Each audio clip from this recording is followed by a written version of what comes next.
In this episode of Lockdown Lessons, we're here at Foyle Foods in Omagh to talk to Karen Kelso and Gillian McKee about why they decided to kickstart a big sustainability project in the middle of lockdown.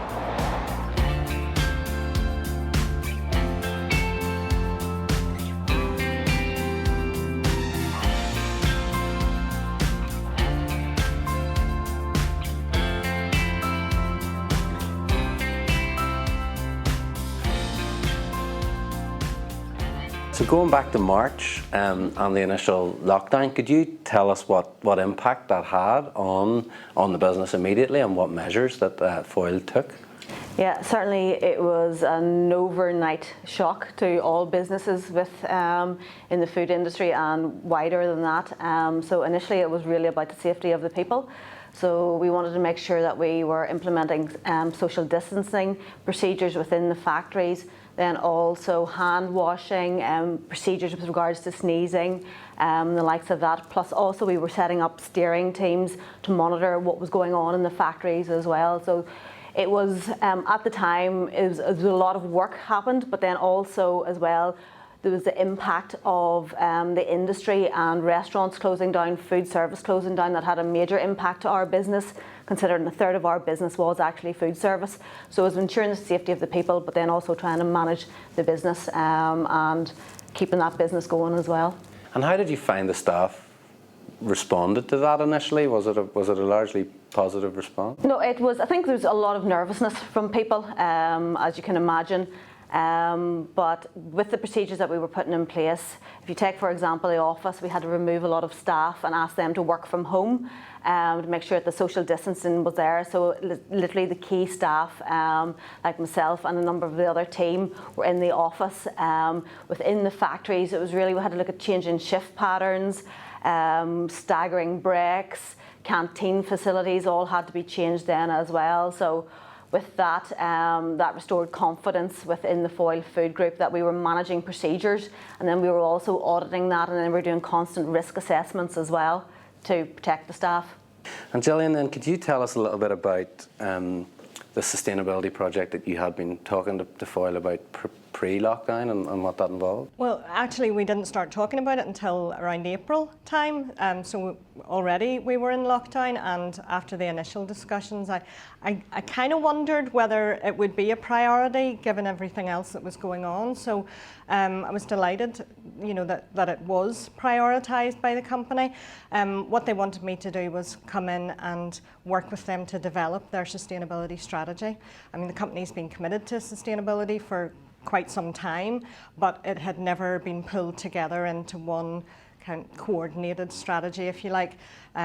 They were in the process of committing to science-based targets around their emissions, and also wanted to incorporate the Sustainable Development Goals within that. So felt that a little bit of external help in just pulling all the different departments on board would be useful. And at the start of May, they decided to go ahead with it. Sustainability was a massive issue and talking point, pre-lockdown, and then in an awful lot of cases, it seemed priorities shifted, and it sort of got parked while everybody focused on cash in the bank and other business priorities. Can you tell us what it was that made you decide to embark on this project at the time that you did? Yeah, well, sustainability for us, as Gillian said, it was a requisite that we've been working on already, and it was part of our 2020 strategy, vision and goal to implement a strategy there. So I suppose from our perspective, we're a business that works at pace. We're very, very focused, and we wanted to keep that focus. Again, certainly from the likes of our retailers, some of our key retailers are moving towards their sustainability strategy, as Gillian said, science-based goals, food waste reduction, environmental activities, animal welfare. And Foyle were already doing a lot of activities in the background, but again, it was just about sewing all of those up.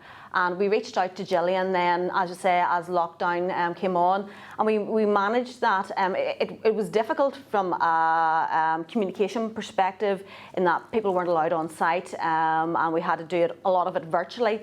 But I think, with the focus that we had on it, we've been able to deliver that, and with Gillian's support, it has been a success. And I mean, is it consumer driven? a lot of the stuff in the food industry, or is there what are the key drivers for organisations like yours to invest in the time, the financial resource, and the commitment to trying to put these strategies in place? There's a lot of different elements to that. I would say yes, definitely consumers would be one of the key driving elements, but then also our customers. So a lot of our customers are signing up to different pledges, etc., making commitments. We want to align ourselves with that. But then also as a business, we want to be sustainable. We want to be doing the right thing for the environment. We want to be doing the right thing for our people. We have a really strong agriculture base, and we have our producer groups where we work closely with our farmers. So it was really about strengthening those relationships and about the communication as well. So it's probably that was the one area that we needed to really work with and drive that message home that Foyle have got a sustainable strategy and they're working towards 2025 and 2030 goals. Is it the case that the emergence of the sustainability theme over the last number of years has impacted how people think about their supply chains and those relationships that exist, and not forced but encouraged sort of more collaboration between people at different levels of the supply chain? Yeah, I definitely agree with that. I mean, taking for some examples, the likes of packaging, so packaging reduction, all of the retailers are signing up to their goals, and we want to align ourselves with that. Again, take some examples, soya, so sustainable soy, that you're not deforesting the Amazon rainforest as well. So again, it's about aligning ourselves with those UN goals. And I think certainly, in the age of media, where it is social media, Instagram, Facebook, David Attenborough, Planet series, there's a lot of messages out there, and there's a lot of will, I think, from people now to support and save the planet. The Sustainable Development Goals is something that's been mentioned a few times, and I mean, there's probably a lot of people, myself included, who look at that framework and think, oh, that's good that exists, but struggle to join the dots up in terms of how can I actually apply that. Is that something that you find that people find the goals useful but need a bit of help sort of figuring out how to make it real? Yeah, I think that would be a fair comment. Going back a couple of years, they've been around since 2015, and I think it's really only in the last year or so that within the UK and certainly in Northern Ireland that companies are starting to understand that they're not a third world set of goals. I think there was that belief at the outset that these are, if you like, part of what we had to do for Foyle's sustainability strategy was a materiality assessment. Look at what the material issues are for the business and how they are going to address them. The Sustainable Development Goals are a materiality assessment for the entire planet, and they apply to every country and to every sector within every country. So there is a slow realisation dawning that companies can and really must embrace them and embed them within their own sustainability strategies. And when you look behind the 17 initial goals, there's plenty of meat, pardon the pun, behind there, looking at the indicators and the specific targets that companies and other sectors can work towards. So it's there if companies look into it. We talked earlier about how sustainability as a theme had been parked in an awful lot of instances because businesses saw other priorities. What's your experience been of the prevalence of sustainability as a key business focus over the last 6 months?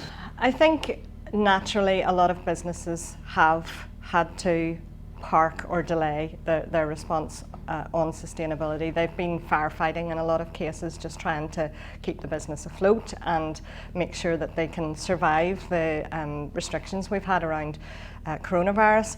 But I do see, and I have had in the last few weeks, calls from a couple of businesses that are now ready to get back on board with their sustainability strategies and want to move that forward and realise that the short-term thinking that they've had to apply for the last while was necessary, but unless it's underpinned by a commitment to sustainability in the long term, they just won't have the resilience within their companies to keep going if we're hit with big crises in the future. I mean, it sounds to me like there's some similarities between, you know, the default reaction before coronavirus, the default reaction whenever we entered any recessionary environment, no matter what the cause, was the first two budgets that got hit were the marketing budget and the training budget. And now the sustainability budget is probably on that list too for a lot of places. But in fact, the reality is, in all three of those instances, the thing to do is to make sure that you stay visible and you keep training your people, and that you maintain that focus on the long-term health and well-being of your business as well as the people in it. So, sort of leading on from that then, Karen, are there any measures that the business has introduced that were initially a COVID response that you think could be lasting changes? Yeah, certainly from the COVID response, the hand washing, the sterilisation, the extra focus, the extra risk assessment. I mean, we've always been really technically strong, but that extra added focus from COVID, and we've gone over and above the government guidelines, has really improved the likes of our micro scores, and I suppose there's probably other elements, as you said, travel. We're not travelling, so that work-life balance. So the budget that was there for travel is being spent on the likes of sustainability and people development as well. So yeah, it's how any business really kind of balances that and then just remains dedicated to their cause and delivering those goals for the sustainability.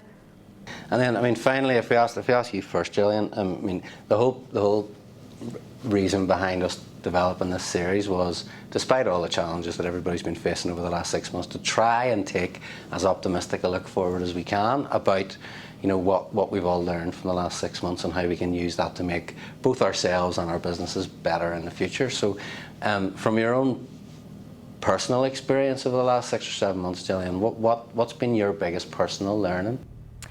I suppose what struck me at the beginning, whenever we went into the first lockdown, was just how small everyone's world became. It just shrank overnight, really. You know, you had your home and your family life, and if you were fortunate enough, as I am, to have family around you and have a bit of outdoor space, etc., that was really the limits of where you were going and what you were doing. So I, like an awful lot of other people during lockdown, kind of turned a bit more to nature and the garden and wildlife and all of that. In fact, I've even subscribed to Countryfile magazine now, and become an avid watcher of Spring Watch and things like that. So and a lot of people did turn to nature during lockdown, and I hope that will continue and it will help in the drive that we have towards protecting the planet in the longer term. When I was watching John Bishop's whale rescue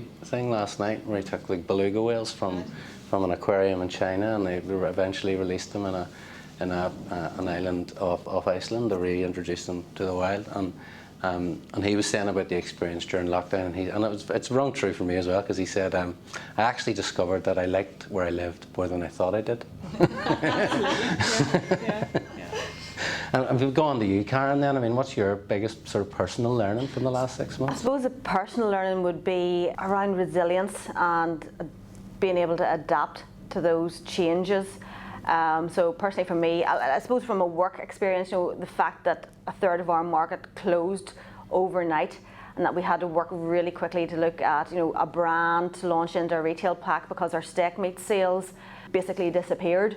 So and for me it was about how the team pulled together and managed to do something like that, which is a colossal amount of work in the space of 9 days.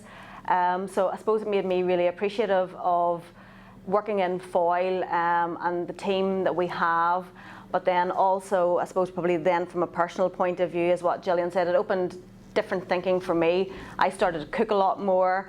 I started to run things that I probably hadn't been doing because I've been travelling so much. Healthier lifestyle. Thanks to Gillian and Karen at Foyle Foods. Next time we're at Edwards & Co in Belfast, where we're going to talk to Dorcas Crawford about the challenges of maintaining a great company culture when everybody suddenly has to work from home.